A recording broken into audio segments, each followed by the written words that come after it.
Hello and welcome to MacFormat's weekly Apple Extravaganza. I'm Chris Finn. And I'm Sarah Dighton. And on this episode we are dispensing with our usual 3-segment structure, and because we're going to talk about everything that Apple has launched at its 9th September event. Now Sarah is part of the team at our sister site TechRadar, techradar.com. I'm just kicking over some glasses just there. Thanks. And Sarah's here for a couple of reasons. One is that she knows all about technology, don't you, Sarah? Convince me that you know all about technology. And because you are the enemy, you're an Android user. And yes, I am. So, sorry, obviously. Sprinkle down the set with holy water after we allow, it's okay, we allow Android users to exist. But obviously, one of the reasons we wanted to talk to you in particular is because the iPhone 6 in its current incarnation is the clearest indication from Apple ever that they are responding to a threat externally. Oh, it's definitely the answer, isn't it? And it's interesting, the things that really caught my eye were that there was obviously focus on improving the battery life and the increased screen size. And when I ditched iPhone and moved on to Android, which was only this year actually, so I had a 4S, and the issues that made me ditch it were battery life, screen size. Yeah. And so this is quite an interesting development for me. Yeah, there's two interesting things I thought about with the iPhone 6, and one of them is most people are locked into a 2-year upgrade cycle, and most people, there's a huge number, 55% I think I saw quoted of one of the big carrier subscriber base are still in 4Ss. Yeah. So that's a massive groundswell of people who are ripe for an upgrade. But also it's that thing of, if you have abandoned iOS for Android because of the screen size thing, this will tempt you back. And in fact, your own global editor-in-chief, Patrick, was saying that he had been thinking that he would at this point he was making a decision between a couple of new Android handsets, and now his decision is, which of the 6s do I go for? It's a very nice looking phone as well, which is not to sound shallow, but one of the things that Android handsets haven't managed to do completely is produce an option that matches Apple on design, which is always, that's always going to be Apple's home ground, is making exceptionally good looking the fit and products. finish as well. I think an Android phone can look good in pictures, but once you actually get it into your hands, the fit and finish never quite lives up to Apple's standard. I haven't handled either of the 6s yet, so I'm going simply on the fact that it looks really nice. But the attention to detail is really impressive, and stuff like rounding off the edges to really enhance that look of thinness is stuff that really, it does tell, and it does make a really attractive product. And the phone that I've got at the moment is I've got a Sony Xperia M2, which is absolutely fine, and it works fine, but it's not beautiful. And you don't leave it out on the table and just like, oh well, let's have a little conversation about my phone. It's fine. You're and it out works, at dinner and party. and it doesn't run out of battery, and it's never left me stranded in the middle of London not being able to load the map and things like that, which were, that was kind of the critical juncture at which I thought me and the iPhone 4S we're done, we're not getting on anymore. But those rounded corners I thought was a really interesting touch, because it's a real echo back to the original iPhone. A lot of people compared it to the iPhone 3G, 3GS, but I think it's not that. It's that rounded corners. But the interesting thing about that is I've always loved, and I've always really missed the way the original iPhone felt and sat in the hand because of those rounded corners. That nice, soft, gentle sort of. That sounds terrible. Getting quite sleazy about this, but it felt really nice. But obviously, with a bigger iPhone 6, you don't really have that same device nestling in palm kind of sense. It's going to be a slightly different experience, and obviously, and certainly when you get to the really big option, then the iPhone 6 Plus going to be definitely. I mean, I have mini hands, so I would be stretching both my palms to encompass its greatness. And Apple has tried to counter it, hasn't it? Because there's things like it's moved the sleep wake button from the top edge onto the right hand edge so you can more easily reach it, and there's the feature where you can double tap the home button, which will slide the whole screen down so you can reach stuff at the top. But they are kludges. It's interesting, I think, because obviously now you're talking about Apple making essentially a phablet, which is something, like 18 months ago, I definitely would not have expected Apple to ever shift in that direction, because it is quite a substantial move for the brand to go from something that is very distinctly a phone, which you hold in your hand, which you put in your pocket, and is distinct from things like the iPad mini. It's now kind of filling in that gap It is quite blurred, especially with the iPhone 6 Plus, not with the 6, but the 6 Plus. If you hold it in landscape, you'll get a split screen view. And the difference between the 5.5-inch iPhone 6 Plus and the iPad Mini is those lines are really, really blurring. But Apple basically saw that the growth area for smartphones is in these big screen devices, and it went, well, we're not going to leave that money on the table.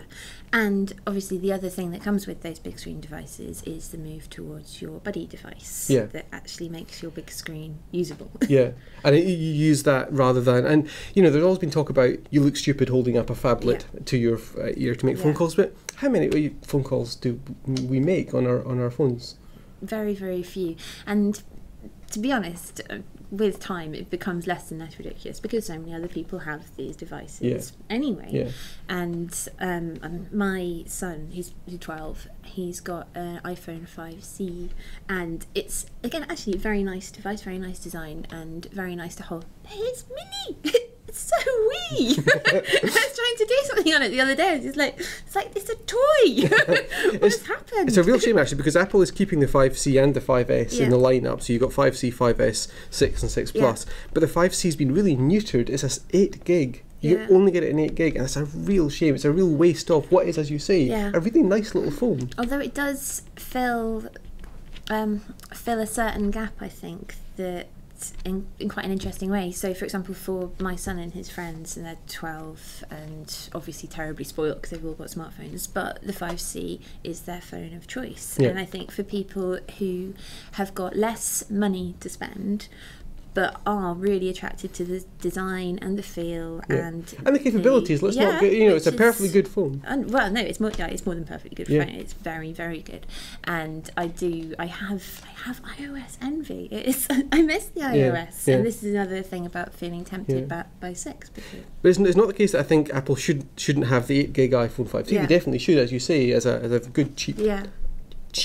Comparatively cheap device, but I just wish they had an 18, a 16 and a 32 as well. So if you're happy with that form factor and the capabilities of it, the performance of it, but you could give yourself a bit more capacity. But obviously in some ways it is the kind of the peak of a certain strand of design, and that's that form of iPhone is obviously not going to be the avenue that Apple pursues. Well, that's really interesting, isn't it? Because I'm genuinely fascinated to see what happens with the next big rev. I think it's going to be really important, because are we going to see the iPhone 7 come in 3 sizes? Is it going to be the case that Apple's not going to abandon the 4-inch or the 3.5-inch form factor that it's had, but that it will be a complete revamp of the line across the board, so that they're all of the same family, the same design. 'Cause at the moment, as you say, we've got quite a schizophrenic design language across the iPhone line. We've got the plasticky 5C, the metallic squared off 5S, and then the beautiful rounded 6. But will we see that completely reset? Well, it's interesting, in the imagery that was used on the launch night, there were lots of pictures of the 3 sizes next to each other. They look like a nice little family, don't they? They do. But it's interesting to see Apple, as you say, having a broadening product line and filling in smaller and smaller gaps, which is very un-Apple. Apple usually goes, this is what you want. But now they genuinely are, and a lot of Apple fanboys would take issue with this, but I think dispassionately, objectively, intellectually, they are responding to the Android market, and that's fine. I think it's fine, and I think it's easy to forget that it's not just that Apple does things exceptionally well. It's not always been about doing things first for Apple. It's never been about doing things first. It's been about finding what people want and giving them the perfect version of it. So the fact that Apple is coming in relatively late to phablets and to smartwatches as well, I really don't think is problematic, because what they're offering is going to be the phablet and the smartwatch. However, iPhone 6 has been overshadowed, obviously, at that announcement, because we had, for the first time post-Jobs, we had a one more thing. which was it takes a certain it takes balls to be able to pull off a one more thing. And I read, actually, I think one of the big US newspapers said that this was the first genuinely post-Jobs device. Jobs had nothing to do with the iWatch, as I will continue to call it. The Apple Watch. But so we now have the Apple Watch, and it was announced with pomp and circumstance and full Apple honours. In fact, amazingly, at the event, Apple usually sort of vamps for 20 minutes telling you how great it's been at the start, and the sales figures and the new retail locations. And this time it was just like, here's a new iPhone. And then screw all that, here's the Apple Watch. And it's a nice thing. It is a beautiful looking thing. It is a very attractive thing. I've seen some complaints, actually. I have read them on my very own site from people who would prefer it to have a round face rather than a square face. But that would seem, to me, a round-faced Apple Watch would seem very peculiar, and it would be very out of alignment with the design language of Apple as a whole.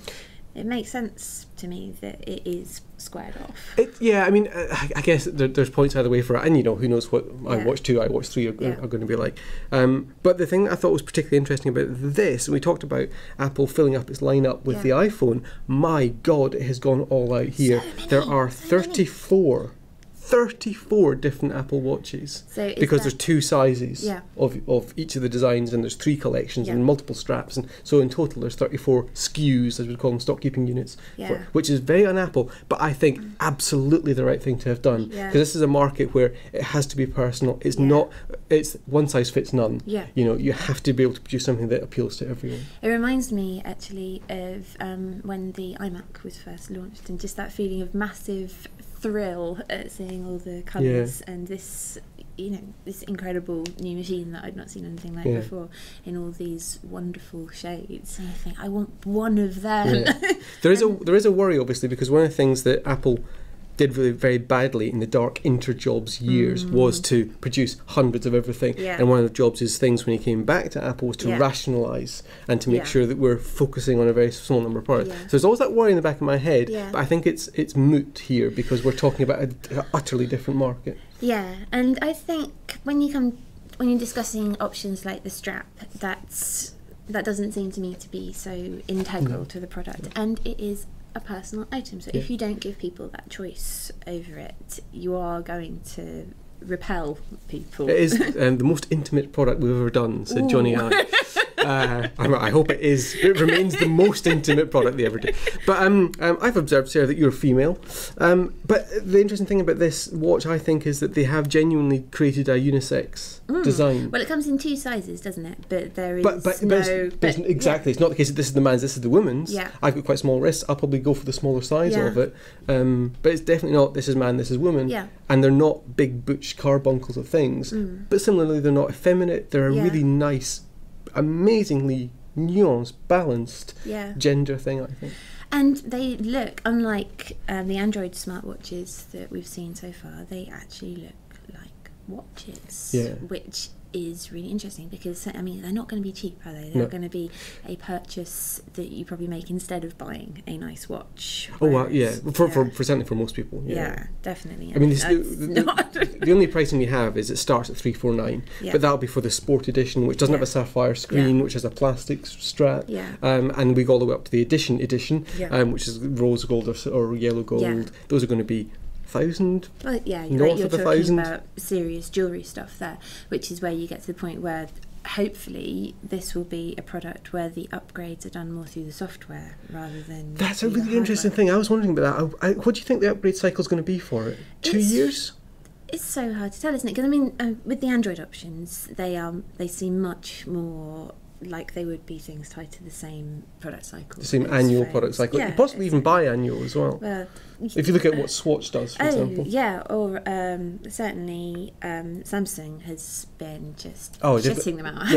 6 we worked out last time they've got. A lot, and I don't really understand. No. And you work in the industry. Professionally I should understand, but these are very, but that's Samsung anyway. But I mean, you cannot produce a new edition every 2 years and expect people to be upgrading to it, unless you're only aiming for an extremely luxury market in it, which possibly. But that is an interesting thing, because a lot of people have talked about the fact that these the big Swiss watchmakers have been very disparaging of this, which obviously is hilarious for us to watch from the sidelines, but I think they're utterly missing the point, at least publicly. It might be they're making these statements for good sort of political reasons, but it sounds stupid to me, because I don't think anybody who's spending tens of thousands of dollars on a watch is going to buy this for the same reasons. They might buy this because they've got a drawer they pull out with dozens of watches in it, but they're not going to buy it because this is their timepiece, their heirloom, their beautiful thing. So it's an utterly different market, but what I think it will do is disrupt the market for the $1,000 fancy watch. Yeah. Well, I think are you wearing a watch now? No, well, I'm wearing a Nike Fuel Band. No, I don't wear a watch. I've given up because I just heave my phone out of my pocket now and check the time. So. But it's really interesting. I've been thinking, as I've been going around my business the last few days, I've been thinking, how would I be using a smartwatch on this occasion? Yeah. And it genuinely does. I've realised, I've clocked several different occasions where I've gone, it would have been really nice to have it there. Yeah. I was leaving work yesterday, put my iPhone in my pocket, put my headphones in, was walking up, had to text my wife to let her know I was on the way home. I could have just done that really quickly from there with a couple of taps and sent it off. Similarly, when her message came in, I heard the notification in here, but rather than having to haul my iPhone out and look at it, I could have seen, there's really nice touches as well. We're out of time. One nice touch. When your phone rings and there's an incoming call, you can just put your hand over your phone, over your watch, and it silences it. Just, really great, nice, isn't it? Just tiny, like muffling them, smothering them. Yeah. Shut up, mother. But it's a really beautiful, those little tiny interactions, and I think people always assume they think too big picture with will it do this, will it do that, and actually it's these tiny little intimate interactions that we do that's really going to make it special. One tiny little thing before we go. I have my MacFormat branded shot glasses here because I thought it was very important. What time in the morning is it, Sarah? It's 10 o'clock. I thought it was very important. This isn't for Tom, incidentally. Sorry, Tom. That we mark the passing of the iPod Classic. It's sad, isn't it? Which has gone from the Apple Store. I don't know how one pours one out. My only reference for this is Austin Powers. But we're going to pour one out for the iPod Classic. Let us know in the comments below what you think of the new stuff that Apple's launched. Are you buying one? Pre-orders open today as we record this. Have you ordered an iPhone 6? Do you think it's a ridiculous thing? Do you think Apple is losing its touch and producing stuff that is rubbish because it's just chasing the Android market? And the smartwatch as well. Apple's watch design, is it going to be something that you absolutely love and that you want to buy, or is it an expensive G-Jaw that you think is a preposterous carbuncle in society? Let us know in the comments below. Don't forget as well, you can subscribe to the MacFormat YouTube channel at youtube.com/MacFormatUK. Catch up with previous episodes of this show with the button in the middle of your screen, and of course subscribe to the MacFormat iPad edition, which you can try completely free inside our app edition at macformat.com/iPad. That's it for this week. Slanjiva. See you next week.